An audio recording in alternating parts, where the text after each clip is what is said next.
नमस्कार दोस्तों, स्वागत है आपका कहानी स्वैप विद सत्यम में, जहां कहानियां सिर्फ सुनी नहीं महसूस की जाती हैं। इराक के पूर्व राष्ट्रपति सद्दाम हुसैन, एक ऐसा नाम जिसके साथ इतिहास, राजनीति और न जाने कितने विवाद जुड़े हैं, है ना? बिल्कुल। और आज हम जिस जानकारी पर बात कर रहे हैं वो एक वीडियो विश्लेषण पर आधारित है। हाँ, और ये सद्दाम के बचपन की मुश्किलों से लेकर उनके सत्ता के शिखर तक पहुंचने और फिर उनके नाटकीय अंत तक सब कुछ टटोलती है। सही कहा।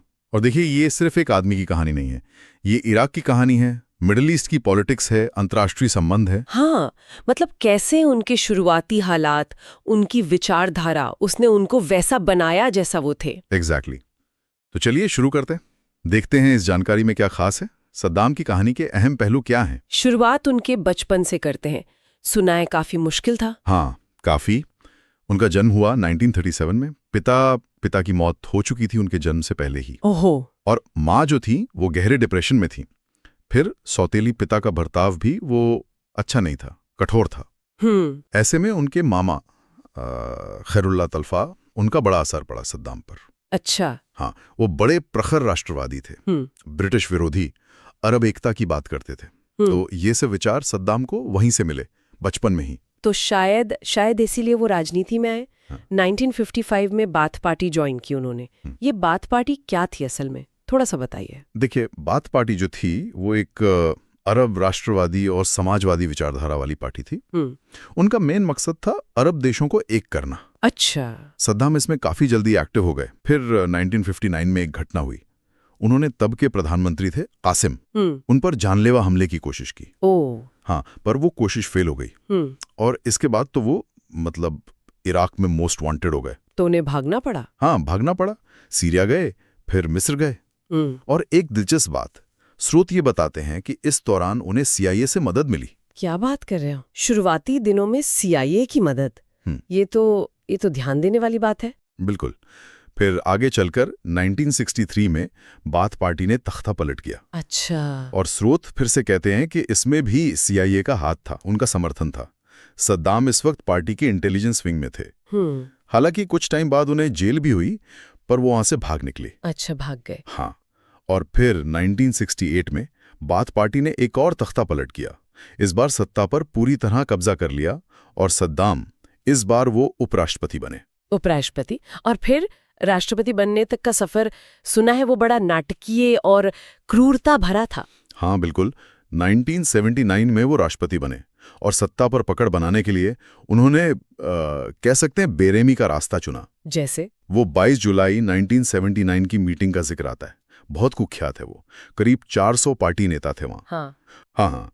और उनमें से 22 को तो वहीं फौरन मौत की सजा दे दी गई। ये एक तरह से डर पैदा करने का तरीका था, सत्ता बनाए रखने का। अरे बाप रे, ये तो वाकई खौफनाक है।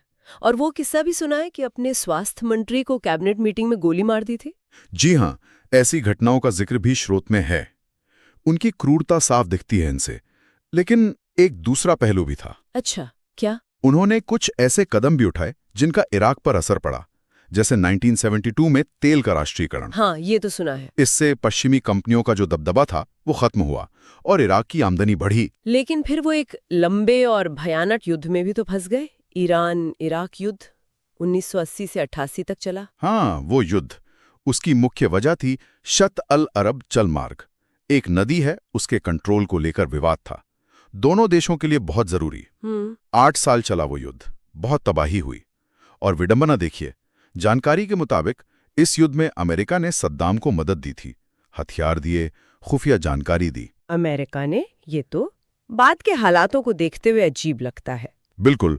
और इसी युद्ध के दौरान वो भयानक घटना हुई थी, हलबजा नरसंहार। 1988 में कुर्द लोगों पर रासायनिक हमला, हजारों लोग मारे गए थे। बहुत दुखद। युद्ध के बाद क्या हुआ? इराक की हालत कैसी थी? युद्ध ने इराक पर कर्ज बहुत चढ़ा दिया था, बहुत ज्यादा।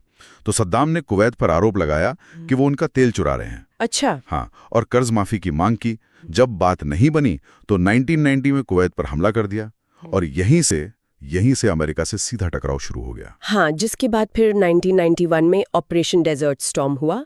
अमेरिका और साथी देशों ने मिलकर कुवैत को आजाद कराया। सही। इसके बाद भी मुश्किलें कम नहीं हुई। 1993 में सद्दाम पर आरोप लगा कि उन्होंने अमेरिका के पूर्व राष्ट्रपति जॉर्ज बुश सीनियर पर जानलेवा हमले की साजिश रची थी। ओह। फिर यूएन ने इराक पर कड़े प्रतिबंध लगा दिए और WMD यानी व्यापक विनाश के हथियार, उनकी खोज के लिए इंस्पेक्शन शुरू हुए। और क्या मिला इंस्पेक्शन में? स्रोत बताते हैं कि कुछ पुराने हथियार तो मिले, पर नए हथियार बनाने के कोई पुख्ता सबूत नहीं मिले।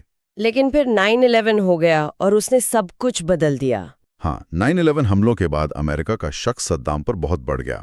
हालांकि स्रोत ये भी साफ करते हैं कि सद्दाम का 9/11 से कोई सीधा लिंक कभी साबित नहीं हुआ। तो भी अमेरिका ने WMD का मुद्दा जोर शोर से उठाया और आखिरकार 2003 में इराक पर हमला कर दिया। और हमले के बाद सद्दाम का क्या हुआ? वो पकड़े कैसे गए? Operation red dawn. हाँ, ऑपरेशन रेड डॉन। बगदाद पर कब्जे के बाद सद्दाम गायब हो गए थे, अलग अलग ठिकानों पर छिप रहे थे। उनके बेटों का क्या हुआ? उनके बेटे उदय और कुसाय वो एक मुठभेड़ में मारे गए थे। फिर अमेरिकी इंटेलिजेंस ने अपनी स्ट्रैटेजी बदली। कैसे? उन्होंने सद्दाम के करीबियों, रिश्तेदारों, बचपन के साथियों से पूछताछ तेज की। इसमें अल मुस्लित भाइयों का नाम आता है। उनमें से एक इब्राहिम अल मुस्लित जब पकड़ा गया तो उससे जरूरी जानकारी मिली। कहाँ छिपे थे सद्दाम? तिक्रित के पास एक कस्बा है अद्वार, वहां एक फार्म हाउस के पास। 13 दिसंबर 2003 की बात है ये। अमेरिकी सेना ने ऑपरेशन रेड डॉन लॉन्च किया। अच्छा। इलाके को घेरा, थर्मल स्कैनर इस्तेमाल किए, तो एक झोपड़ी के पास जमीन के नीचे बने एक बंकर, जिसे स्पाइडर होल कहा गया, वहां किसी के होने का पता चला। Spider hole? हाँ। जब उसे खोला गया तो अंदर से सद्दाम हुसैन निकले। उन्होंने कुछ कहा? हाँ, उनके शब्द थे, मैं सद्दाम हुसैन हूं, इराक का चुना हुआ राष्ट्रपति। और फिर मुकदमा चला। हाँ, मुकदमा चला। मुख्य तौर पर 1982 के दुजैल नरसंहार के लिए उन्हें दोषी पाया गया, जिसमें उनके ऊपर हुए एक हमले के बदले में 148 शिया लोगों को फांसी दी गई थी। और अंत 30 दिसंबर 2006 को उन्हें फांसी दे दी गई। तो सद्दाम का पकड़ा जाना, उनकी फांसी, एक तरह से एक युग का अंत हुआ। हाँ। लेकिन क्या इराक की समस्याएं खत्म हुई इससे? देखिए, स्रोत तो यही इशारा करते हैं कि नहीं। सद्दाम के जाने के बाद भी इराक में अस्थिरता बनी रही, हिंसा जारी रही। और तेल उद्योग पर पश्चिमी कंपनियों का असर फिर से बढ़ गया। और वो WMD और 9/11 लिंक वाले सवाल, वो तो आज भी वैसे ही खड़े हैं। मतलब सद्दाम का अंत इराक के इतिहास में एक अहम मोड़ था, पर वो मंजिल नहीं थी। वाकई सद्दाम हुसैन की कहानी ये दिखाती है कि किसी शासक की विरासत कितनी पेचीदा हो सकती है। एक तरफ वो तेल राष्ट्रीयकरण जैसे कदम, दूसरी तरफ वो भयानक क्रूरता, युद्ध। बिल्कुल। ये कहानी एक सवाल छोड़ जाती है सोचने के लिए कि क्या बाहरी हस्तक्षेप, सत्ता परिवर्तन, क्या ये हमेशा वो नतीजा लाते हैं जिसकी उम्मीद की जाती है, या फिर ये अक्सर और नई अनएक्सपेक्टेड मुश्किलें खड़ी कर देते हैं? मैं हूं सत्यम और आप सुन रहे थे कहानी स्वैप विद सत्यम। अगली बार फिर मिलेंगे एक नई कहानी के साथ। धन्यवाद।